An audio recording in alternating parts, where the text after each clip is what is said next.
buenas, amables televidentes. El conversatorio de la Fundación Institucionalidad y Justicia del día de hoy cuento con la gratísima presencia de Alberto Fiallo. Alberto, yo no creo que a ti haya que hacerte ningún tipo de presentación, porque yo creo que tú sales más en los medios que yo como director ejecutivo de la Fundación Institucionalidad y Justicia, así que yo te agradezco el que haya correspondido a la invitación al conversatorio de la Fundación. No, hermano. Para mí la Fundación es definitivamente un hito en la construcción no solamente de democracia, sino inclusive en nuestra área. Todo lo que tiene que ver con investigaciones, el think tank probablemente más importante que tenemos en República Dominicana en derecho. O sea que para mí el honor es mío. De hecho, duramos muchos años para vernos de nuevo en aquel, ¿te acuerdas? En aquel conversatorio que fue sobre justicia constitucional. Por supuesto. Que fue grabado. O sea que yo soy siempre de ustedes. No, y que acuérdate que todos esos programas, que fueron 42, fueron editados y le han servido mucho a los estudiosos del derecho constitucional. Así es. No solamente en la República Dominicana, sino en Iberoamérica, e inclusive ganó un premio internacional como una herramienta que contribuyó a el acervo del derecho constitucional en todos los países del área. Pero bueno, genial. Lo que nos convoca es una actividad que se va a celebrar en marzo.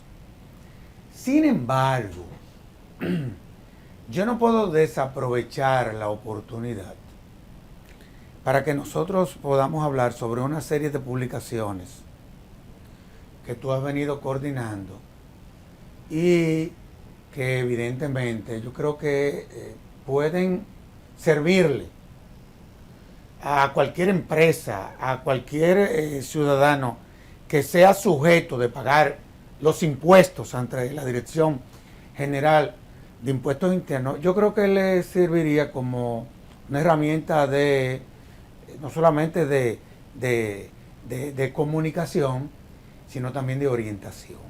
Esa es la verdad. Pienso que ese fue el propósito, ¿no? Así es. Ese fue el propósito. Así es. Tú vienes ya dando clases de derecho desde hace alrededor de 20 años, ¿no? Correcto. Es decir, que tú has hecho de la educación parte de tu fundamento.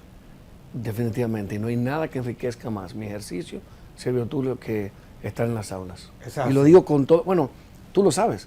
Claro, tú fuiste maestro antes que yo y tú sabes que tanto uno saca de esa experiencia maravillosa que es la de enseñar. No, y además te permite tú estar permanentemente actualizado. Obliga a eso. De hecho, actualizado. Con estas nuevas tecnologías uno se da cuenta que los estudiantes hacen una especie de filtro de los profesores. Y esos primeros días uno hace comentarios, algo que pueda sonar un poquito legendario, y ellos, mira, inmediatamente. Pero uno también. Pero por supuesto, claro, son herramientas. Que yo pienso que es importante y qué bueno que eso sea lo que esté pasando. Así es. Hoy en día parece que, por ejemplo, los empresarios entendieron que el pleito no era entre ellos. Es decir, ya se han diseñado una serie de herramientas de las cuales tú y yo tenemos mucho conocimiento porque eso fue lo que estudiamos tú y yo en Europa. La mediación, todo lo que tiene que ver, el arbitraje. Bueno, y eso está muy bien y qué bueno que eso esté pasando. Y parecería que el pleito ahora es con la administración. Sí. Esa es la realidad. Sí. Yo creo que por eso es importante, yo creo que difundir estas publicaciones. Una de ellas tiene que ver con los derechos del contribuyente. Correcto. ¿De qué es de lo que se trata? Bueno, primero déjame decirte de dónde nacen los manuales y son hijos de la pandemia. Recuerda que en la pandemia hubo un periodo, sobre todo a partir de ese marzo del 2020, donde estuvimos en la casa.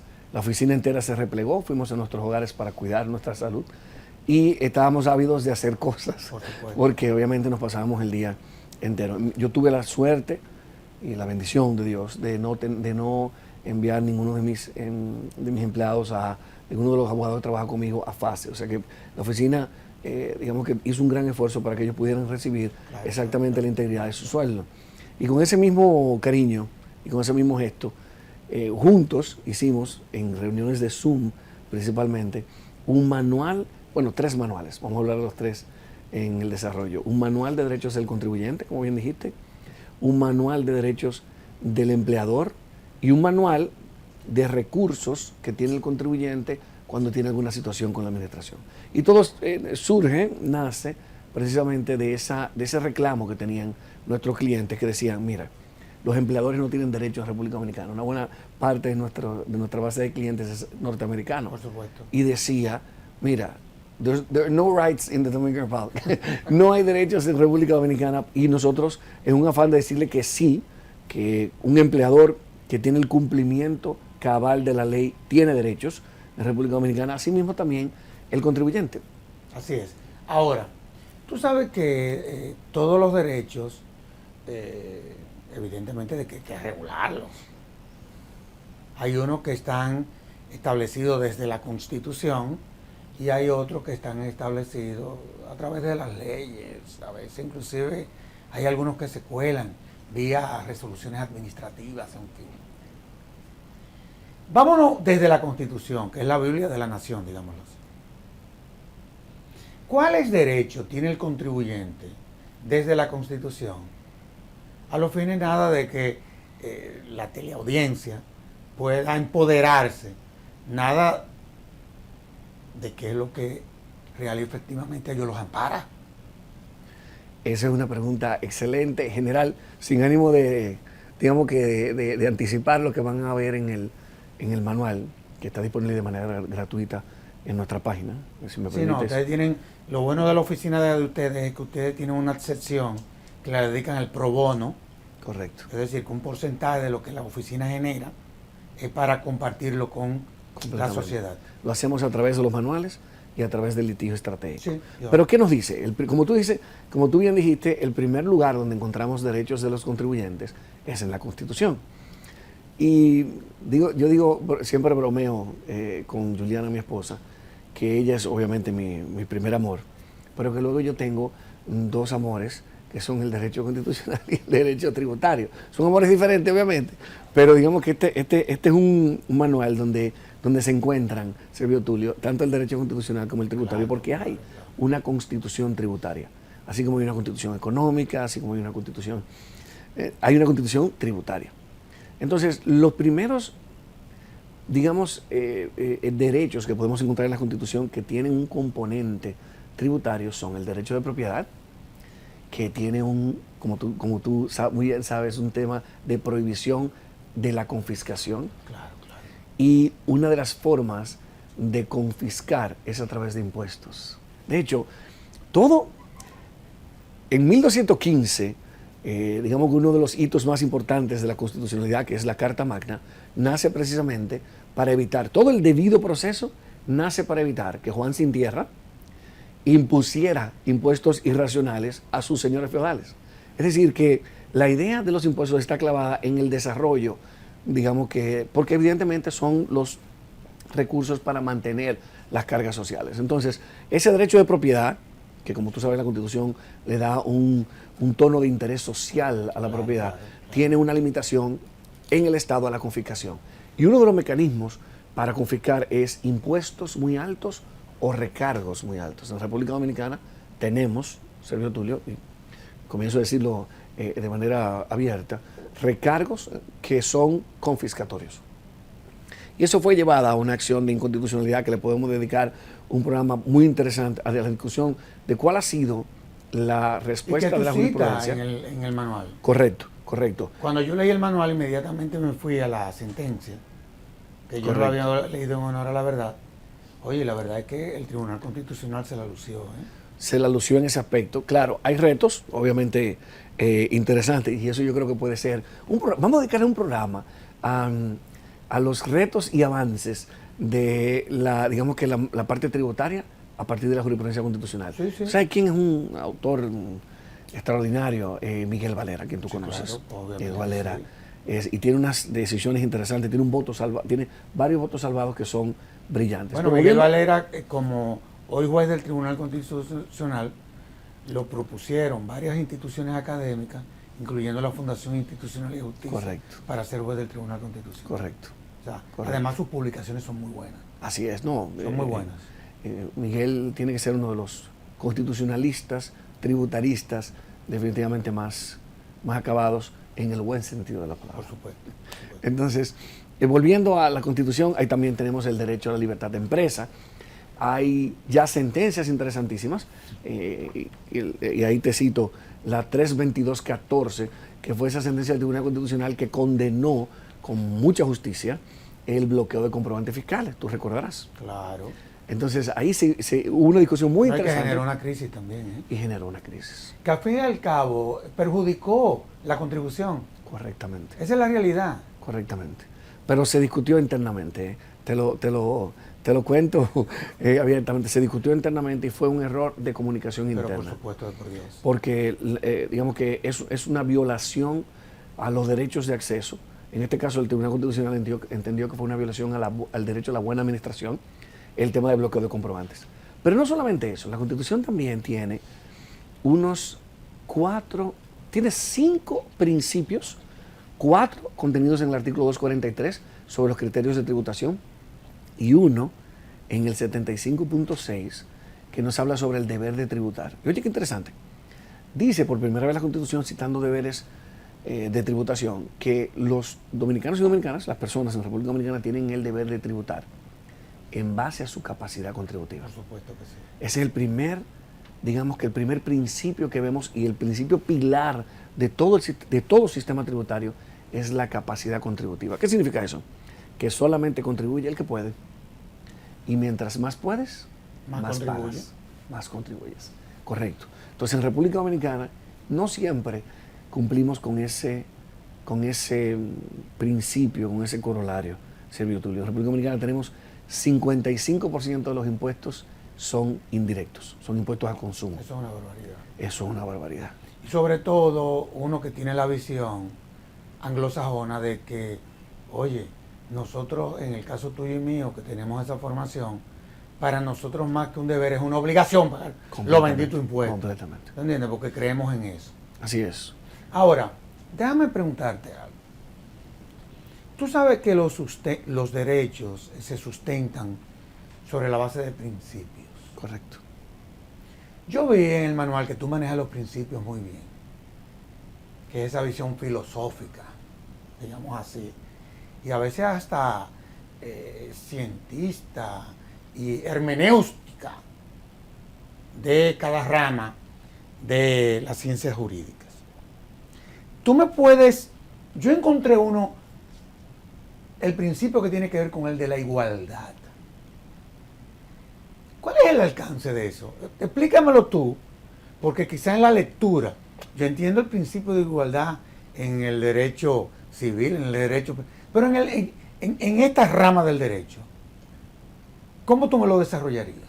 Eso es una pregunta sumamente interesante. Como tú bien dijiste, los principios forman parte esencial del derecho. Por supuesto. Es la esencia. Si tú me permites, Claro, antes claro. de desarrollar tu pregunta, yo creo que debemos hacer un stop, una parada en el concepto de principio. ¿Por qué? Porque nos enseñan desde que estamos en las universidades estudiando Derecho Constitucional, esa visión que yo respeto muchísimo de Robert Alexis, que acuerda que en teoría de derechos fundamentales desarrolló todo el tema de la diferencia entre reglas y principios. Pero eso fue una publicación, y yo espero que esto no se ponga muy denso para la teleaudiencia. No. Okay. Él desarrolló esa teoría hace 38 años, en el 1985, en su libro de Teoría de los Derechos Fundamentales, que a su vez se basa, una buena parte, en las obras de Dworkin. Wow. Que entonces, Dworkin proponía, mira, los principios son la dirección hacia donde tú debes ir sin darte una solución.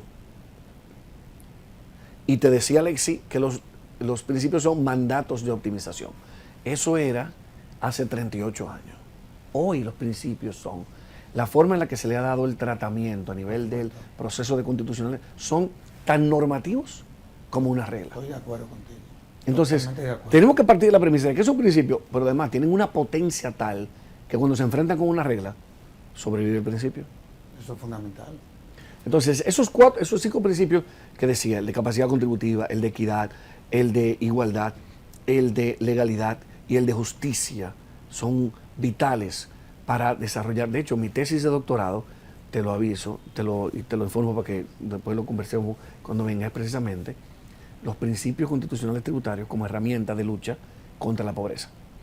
Es una aplicación de los principios a lo que es el sistema tributario dominicano, analizándolo desde el punto de vista de cómo podemos, aplicando los principios, luchar contra la pobreza. Entonces, el de igualdad, has escogido el más interesante. La igualdad, como tú sabes, igualdad entre iguales. Es decir, el principio de igualdad tributaria no significa que debemos cobrar a todos impuestos sobre la renta. No, sabemos que la igualdad es entre iguales. ¿Qué significa eso? Que todos los miembros de un sector tienen que pagar igual cantidad de impuestos. Pero eso no significa que el sector zona franca, el sector, por ejemplo, el sector turismo, va a pagar lo mismo con esos niveles de ingresos, va a pagar lo mismo que otro sector. Claro. Entonces, el derecho de igualdad es ese tratamiento igualitario que se debe recibir desde el Estado, pero entre iguales, básicamente. El de equidad, que yo sé que tú, teniendo una formación europea, te llama la atención, a todos nos llama la atención el famoso equity, ¿no? La equidad, que inclusive es menos escrito que el common law, por supuesto. Porque es una idea completamente etérea, pero importantísima, e informa todo lo que tiene que ver con el derecho tanto del Reino Unido como de los Estados Unidos. Aquí tiene un tratamiento o una acepción que tiene que ver con la distribución de las cargas. Un sistema tributario equitativo es aquel en el cual las cargas están perfectamente distribuidas. Es un contrapeso. Es un contrapeso. Es un contrapeso. En República Dominicana no pasa eso. No, claro que no. Claro Tú lo que sabes. no. La carga está principalmente en los pobres y la clase media. Claro, la potencia de los impuestos se siente mucho más cuando eres pobre y contrario a lo que la gente piensa, que los pobres no pagan impuestos. Los pobres pagan impuestos todos los días. Claro, a través de la adquisición de los artículos. Del Esa es la verdad. Exactamente. Esa es la verdad. Entonces, es un sistema tributario que deberíamos dedicarle un programa para evaluar cómo podemos modificar el régimen actual fiscal para que podamos tener una sociedad mucho más justa. Ahora bien,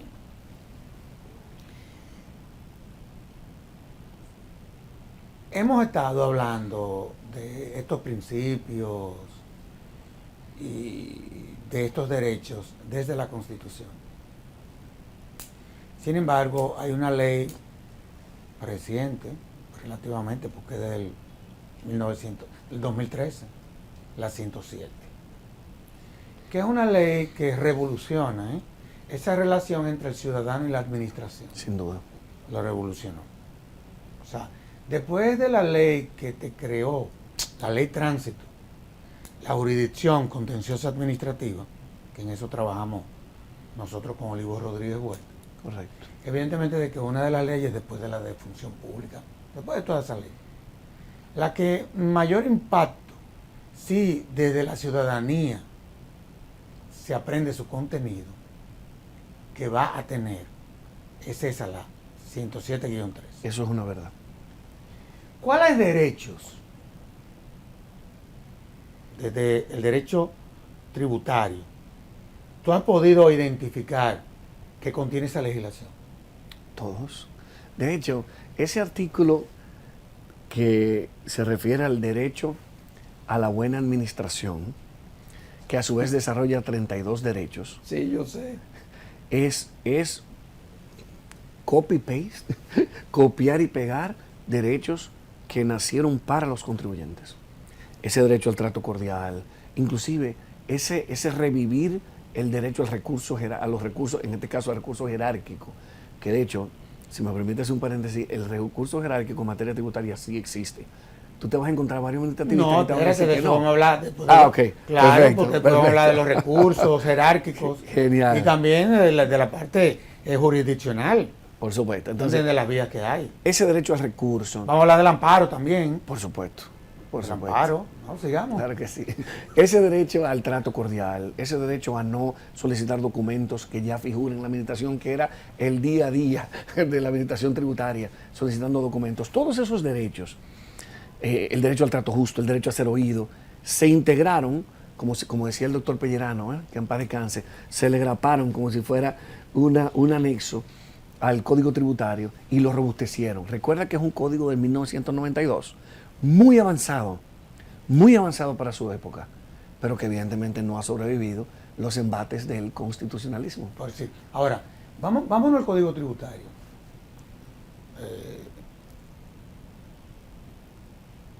Oye, que en su momento fue una revolución.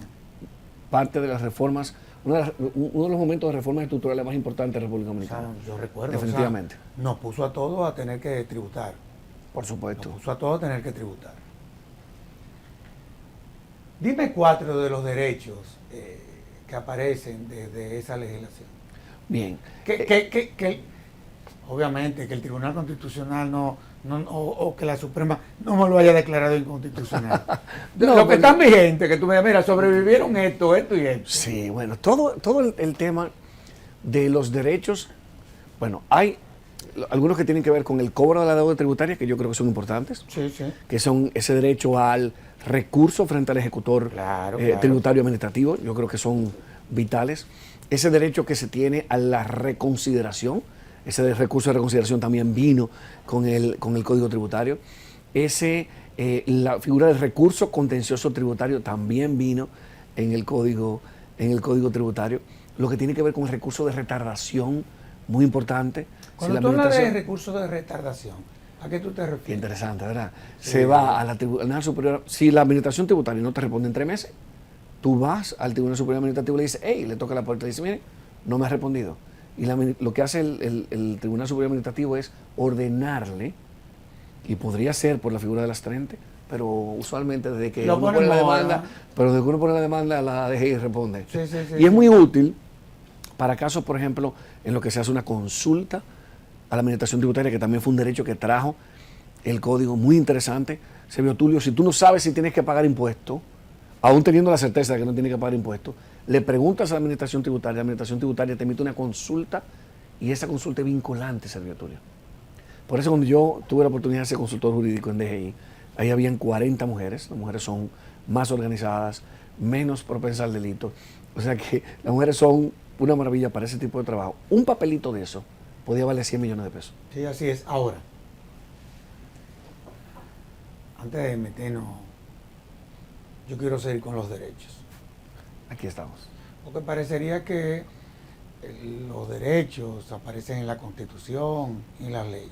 Sin embargo, la Dirección General de Impuestos Internos ha emitido una carta de derechos a los contribuyentes.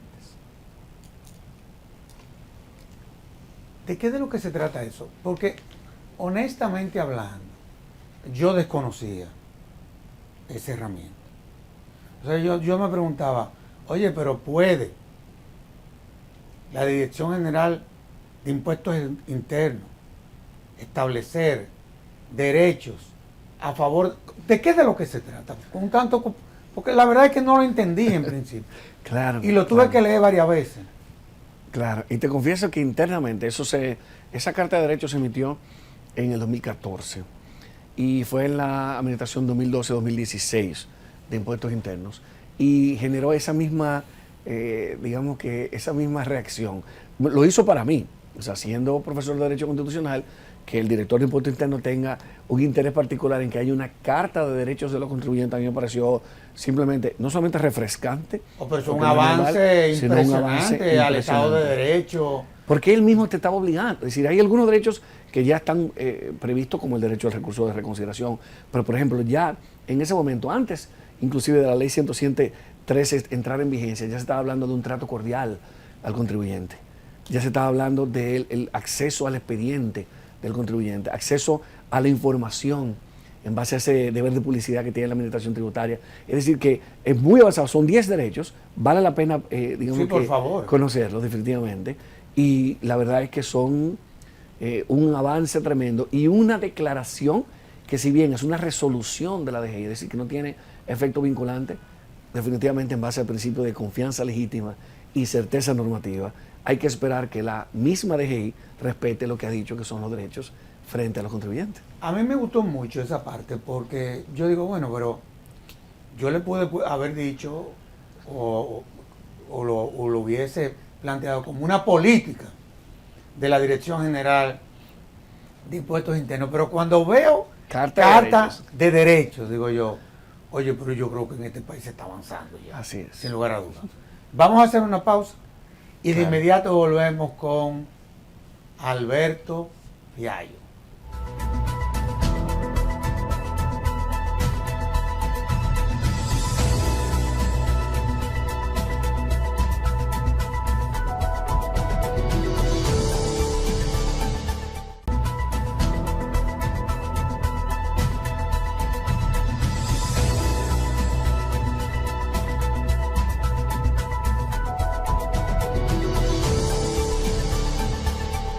Alberto, evidentemente de que, bueno, ya sabemos que tenemos derechos.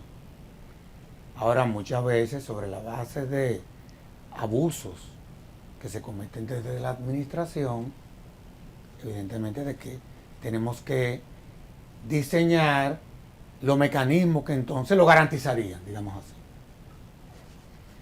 Y ahí vienen los benditos recursos. Yo quiero que comencemos con los recursos en sede, porque no dejan de ser interesantes, porque ya es la propia administración la que tendría como facultad de dictaminar lo que uno le pide que conozca. Primero, defíneme los recursos, para que el televidente entienda de qué de lo que tú y yo estamos hablando.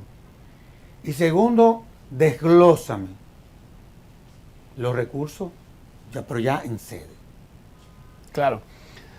Los recursos no son más que solicitudes que hacen las personas que son afectadas por un acto administrativo en general. Y en el caso de los recursos en sede administrativa, como bien has dicho, de un acto o una omisión administrativa.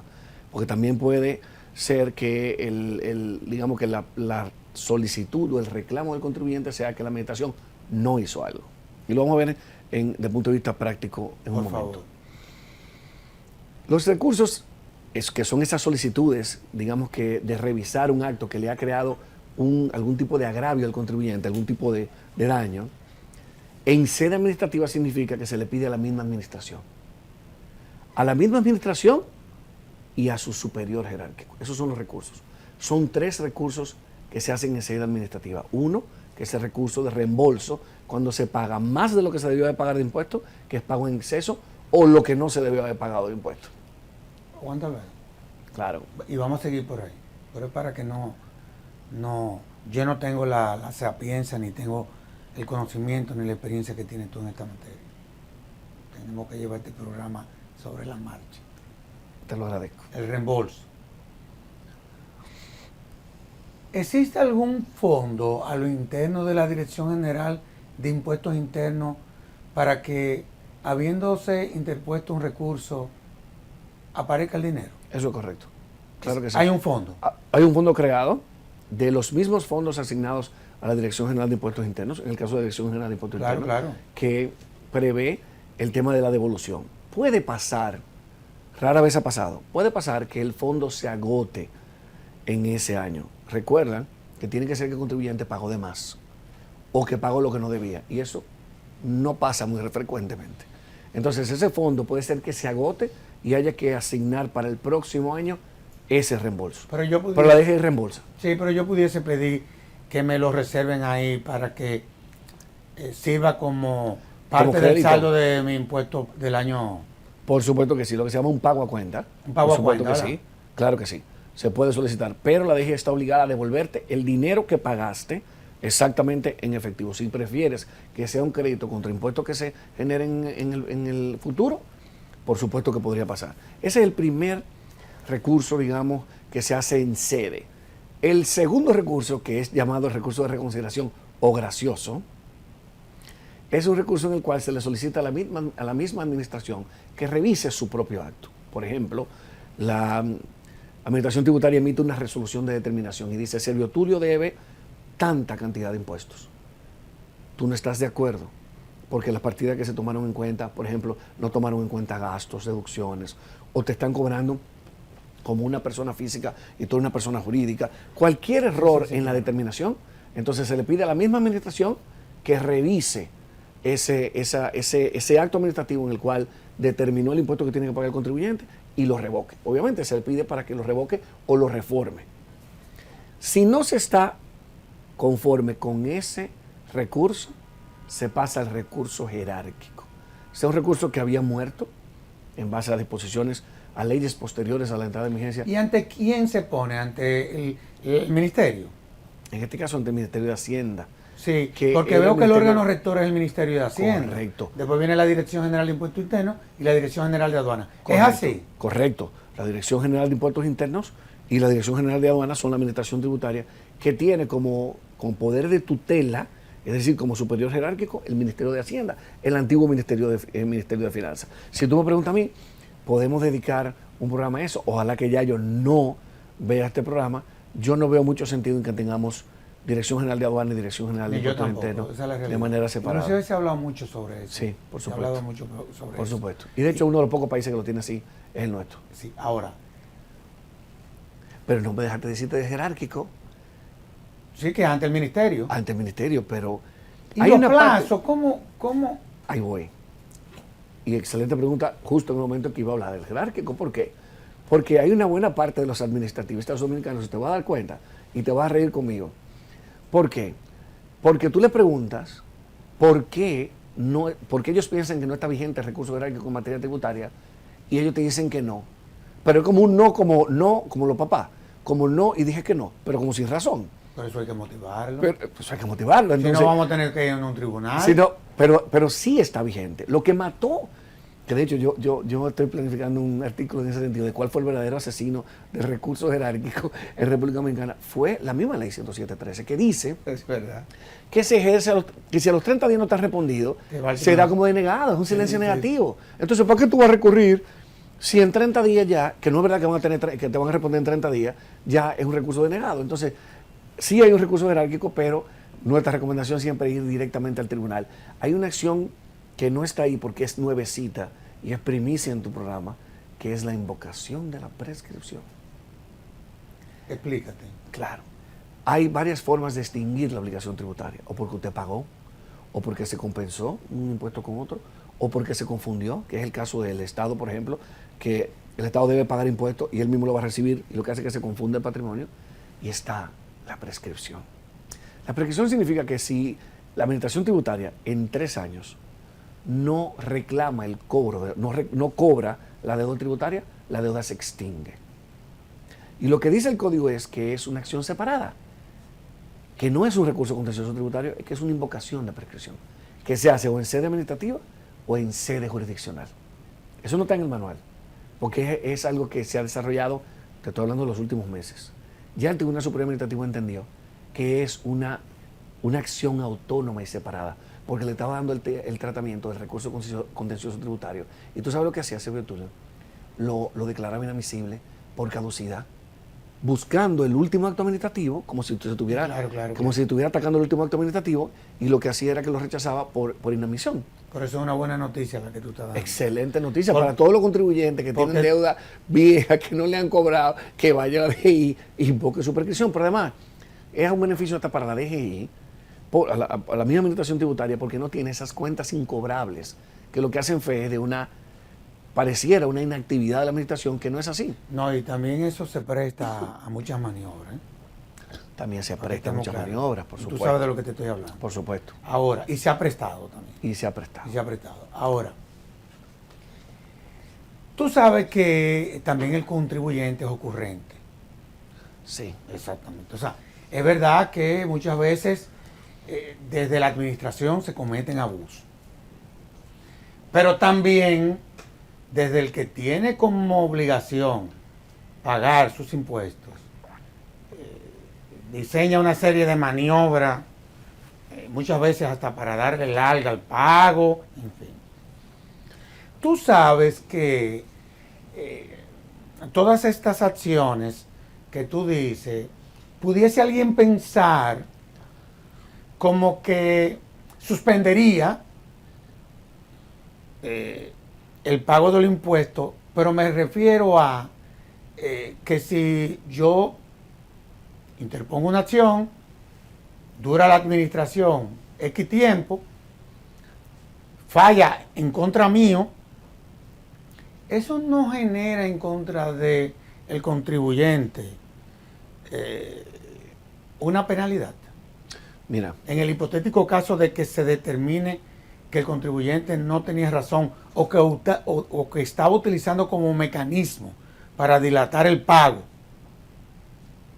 el uso de una herramienta como esta. mira, los recursos de sede administrativa evidentemente no generan ni recargo ni intereses, porque se trata de un reclamo Además hay que se plazos. suspende, y por supuesto, dentro de los plazos. Inclusive, hasta si la administración tributaria no cumple con el plazo, que es lo que pasa regularmente, porque hay una cantidad particular de recursos.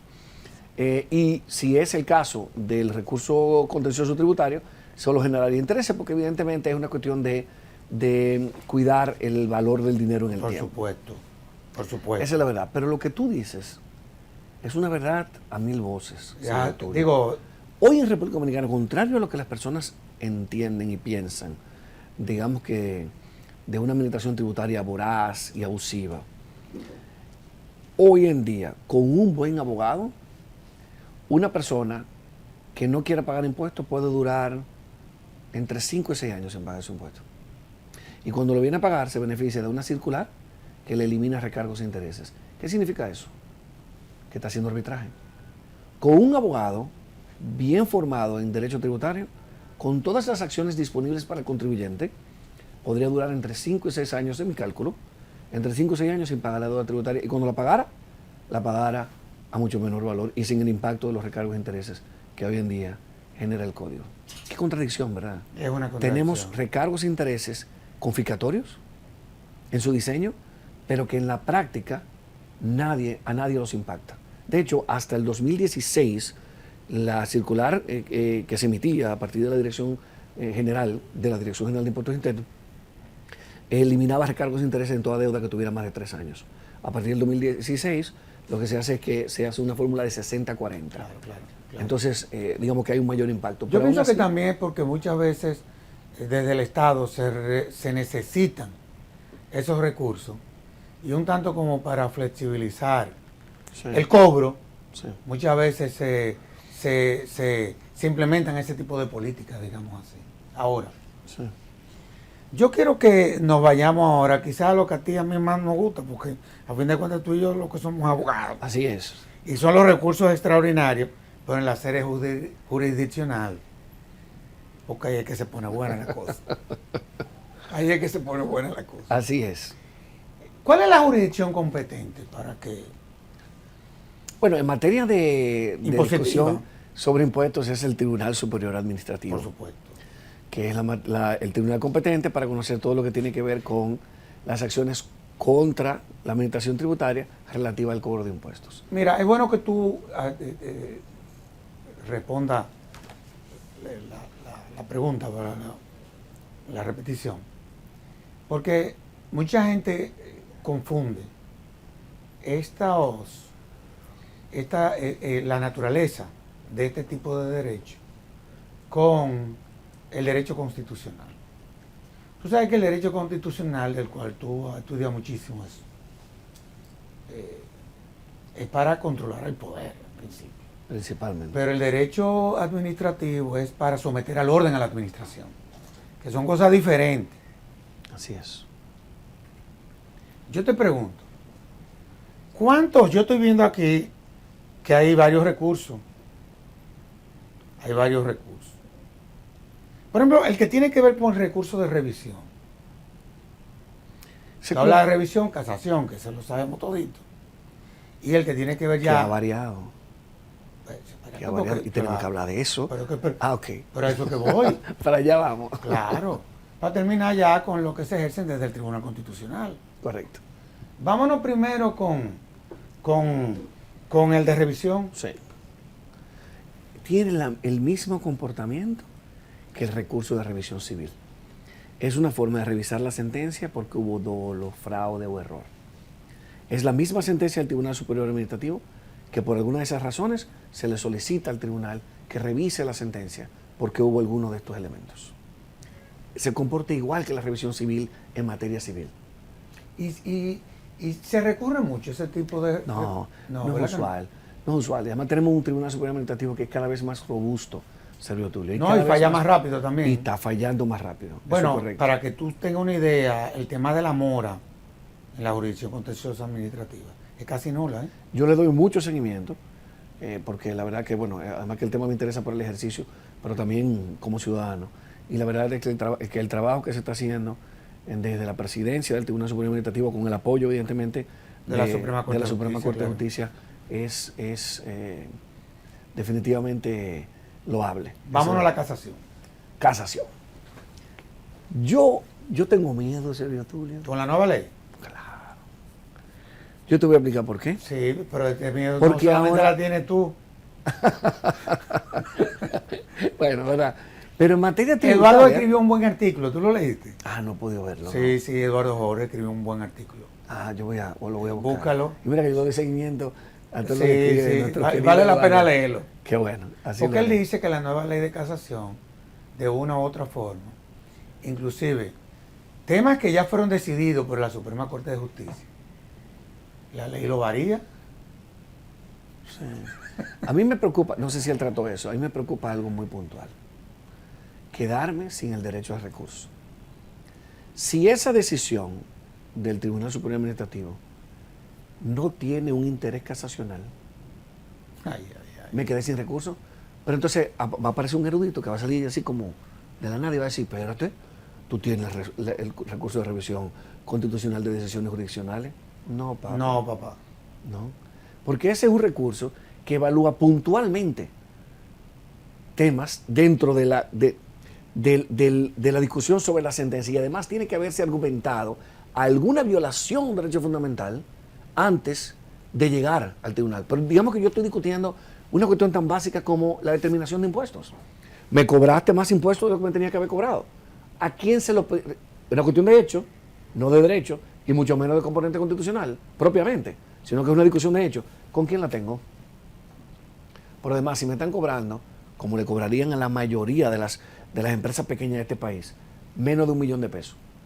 Señores, 700.000 pesos saca a cualquiera Pero por supuesto. del negocio, de cualquier negocio. Claro, claro. 700.000 pesos, en el promedio Claro, de empresas pequeñas de claro, República Dominicana. claro. Pero si es de 700.000 pesos no lo puedo llevar, porque tienen que ser 20 salarios mínimos.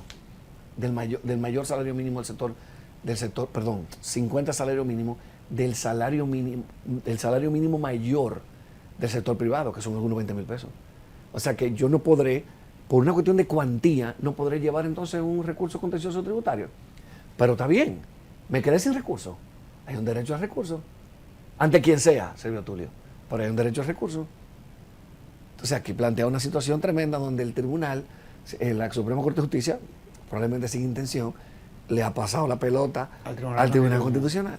Al Tribunal Constitucional. Que no tiene, que ese recurso no tiene esa Pero vocación. eso va a llegar al TC y el TC se tendrá que pronunciar referirse. Yo no sé si tuviste obligatoriamente. que, hasta cierto punto, ahora con la resolución que tiene que ver con la suspensión, el mecanismo para suspensión de sentencias que puedan ser casadas, ellos admitieron que con la notificación de la demanda en suspensión o de la instancia de demanda de suspensión se considera suspendido, lo cual va a terminar, Sergio Tulio, yo no sé cuál fue el criterio, pero va a terminar siendo el mismo volumen, Que era lo que se quería evitar.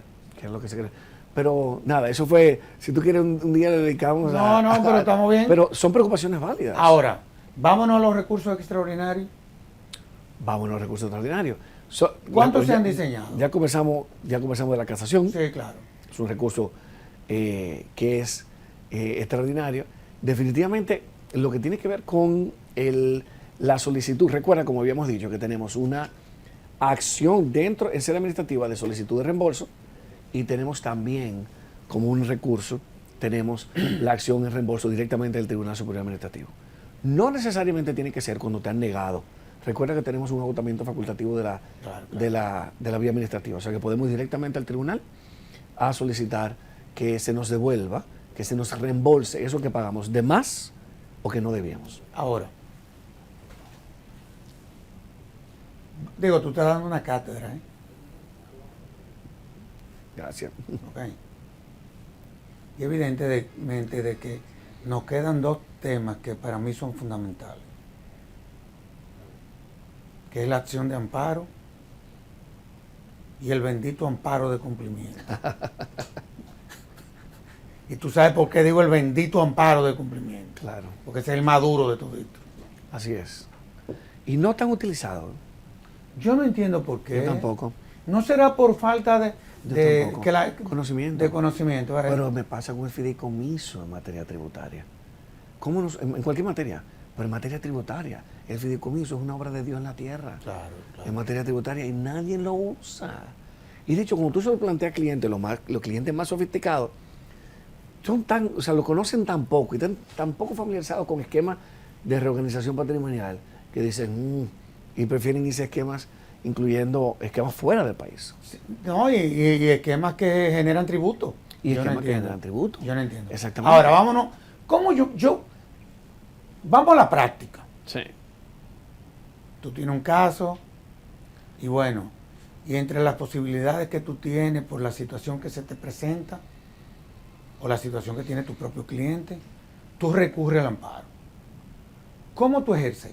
Mira, la acción de amparo en materia lo tributaria? primero que debo decirte es que el amparo, el Tribunal Superior Administrativo, la Suprema Corte de Justicia y el Tribunal Constitucional se han encargado de, yo no quisiera decir cerrar la puerta, disminuir el acceso del amparo para evitar una amparitis, como pasó en España, tú bien No, y sabes. también en Costa Rica. En Costa Rica, pero los efectos, los estragos de 14.000 amparos acumulados, amparos que se decidían en 5 años. En España, la verdad que hubo una crisis real en materia de amparo. Para evitar esa amparitis, a lo mejor, me imagino que esa es la razón, no se puede recurrir en amparo contra un acto administrativo. Ha habido brechas, es decir, tú te encuentras con sentencias del Tribunal Constitucional que te dicen que de repente cuando hay urgencia y cuando puedes probar que la vía judicial que has escogido no es idónea, en este caso la vía administrativa, sí, claro. En cuanto pasó con un caso muy puntual de unas butacas que se iban a comprar para el Ministerio de Educación, sí. Tú recordarás, ha abierto brechas, pero en general el Tribunal Constitucional ha cerrado la puerta del amparo. Yo te hacía la pregunta era por eso. A la materia administrativa, claro. Te lo hacía era por eso, porque es una preocupación. Es una preocupación. Es una preocupación. Y a fin de cuentas puede afectar también todo lo que tiene que ver con el descumplimiento también. Por supuesto. ¿Sabe por dónde se está yendo? Los abogados están utilizando la figura de las medidas cautelares. ¿En serio? Sí, y te cuento que han sido muy efectivas. Te voy a poner un caso muy puntual. La DGI puede embargarte, ¿verdad? Sí. Recuerda que fue un código que se hizo en 1992 y que asumía que en menos de 120 días ya tú estabas pagando.